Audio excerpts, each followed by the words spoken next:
Okay, so we should all have plenty of experience calculating delta H of reactions based on table values, delta S of reactions based on table values, and deciding whether something's endothermic or exothermic on the delta H side, and whether something is entropy driven, spontaneous, based on delta H, or not entropy driven, based on delta S. Okay? So the next thing up is to decide how those H and S values that we can independently calculate for a reaction. We got like delta H with one column on the table, delta S with another column on the table. Now we're going to decide how they feed together and decide whether something is for sure spontaneous or not spontaneous. Because you don't want to keep guessing. We want to have a good, solid answer. It is spontaneous or it's not a probably or likely spontaneous. And the way that we do that is to calculate the energy that's left over after the bond energy changes in enthalpy and after the disorder changes in entropy. So once both of those things have done their thing, then we see how much energy is left over after that. And that's referred to as Gibbs free energy.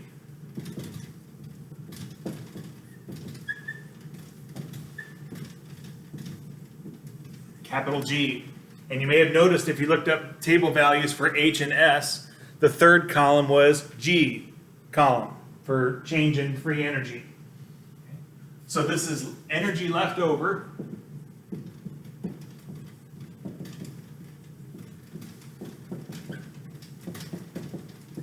after H and S have contributed everything they're going to contribute to the energy process. And we usually refer to this just as free energy. Free energy is the energy that's available to do work. So when a reaction happens, it has to go through the bond energy changes and it has to go through the disorder changes, and then whatever's left after that, it can give up to do work. So if there's no energy left, then it can't do any work. But if there's energy left over, that energy can be captured and used to turn a crankshaft or wind a pulley or turn a motor or something like that. So the way this works is that delta G for a reaction is delta H minus T delta S. Remember, entropy S had a temperature term in it in the units per Kelvin, joules per mole Kelvin. So temperature feeds into this. The temperature that we operated at is important. So delta G without the zero symbol is H without the zero symbol minus T delta S without the zero symbol. Non-standard conditions. Calculated at any temperature. If we do this at standard conditions, delta G 0 equals delta H 0 minus, now we would know the temperature that this is operating, still at T delta S, but the temperature at standard conditions would have to be 298 Kelvin at the standard conditions. We don't have to work it at standard conditions, but most of our stuff is going to work at standard conditions. So this calculation tells us spontaneity. So if delta G is positive,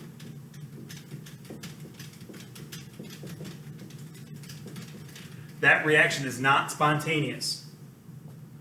If delta G is negative,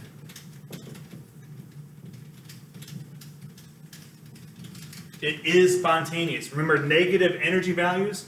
Back when we were working the enthalpy problems, delta H, when delta H was negative, that meant heat left the system.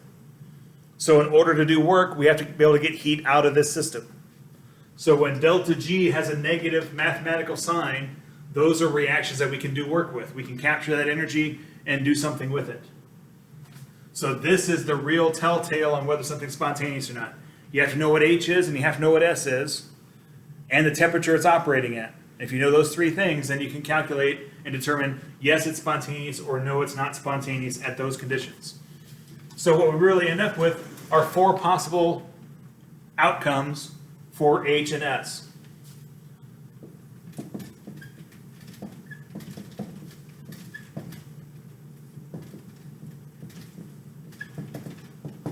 So if we look at things from an H and S standpoint,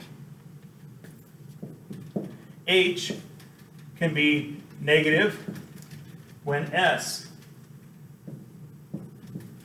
is positive. When that's the case, we plug a negative H into our equation and a positive S, which is turned negative because of the sign here.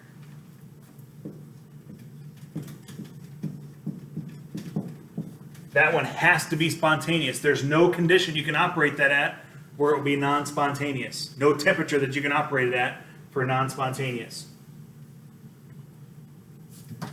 If H is positive and S is negative, so we have a positive, we have an endothermic enthalpy and a favorable entropy. Sorry, a not favorable entropy. When S is negative, this term becomes positive. A positive and a positive can never be negative. So the delta G in this scenario, positive delta H, negative delta S, that's non-spontaneous at all temperatures. There's no way to turn that one. There's no way to flip that one spontaneous by manipulating the temperature. Now when we start to mix and match those, then we get cases where we can find a temperature where it's going to flip spontaneity. So let's say that H is negative and S is negative. So we have one thing that's favorable for spontaneity and one thing that's not favorable for spontaneity.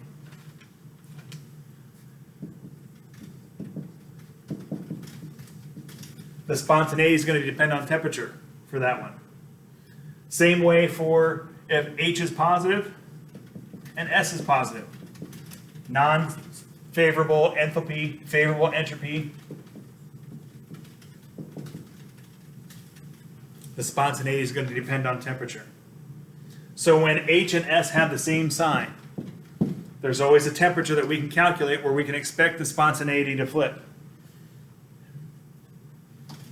So let's look at how that's set up real quick. It's an easy thing to calculate because you'll have H and S, but you just find out that temperature. So when H and S have the same sign,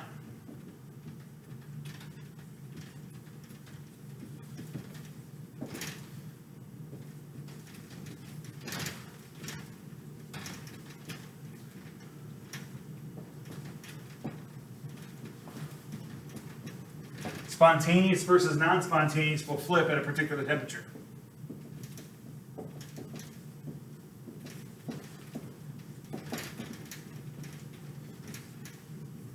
That temperature will be specific to that reaction because it's based on H and S. And we have to keep in mind that the flip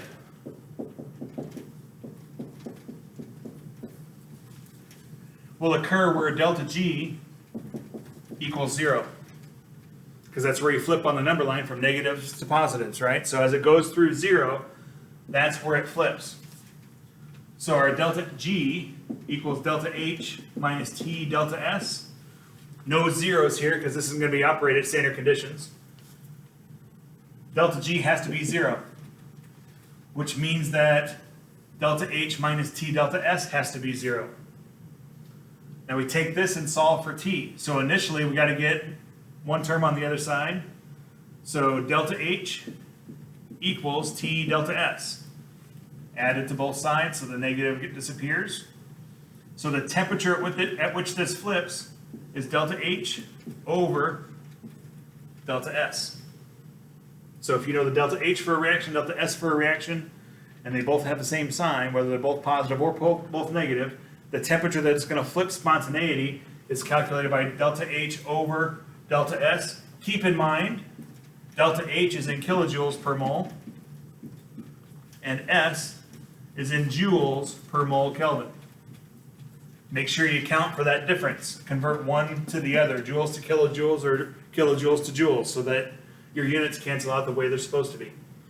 The other thing to be aware of with this calculation is that it is kind of theoretical. It's take it with a grain of salt kind of number.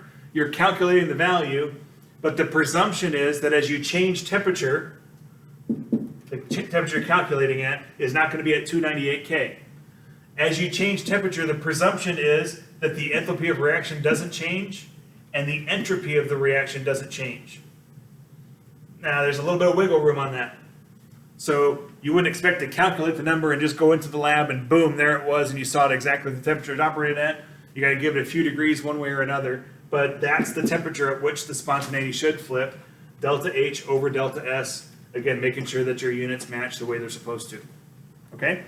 So these delta G problems, delta G is delta H minus T delta S. We're going to do some calculating of delta G based on those numbers, and we'll also do some calculating of delta G based on the table numbers, not using H and S, but using delta G of the products minus delta G of the reactants, because delta G is also a state function and works exactly the same way.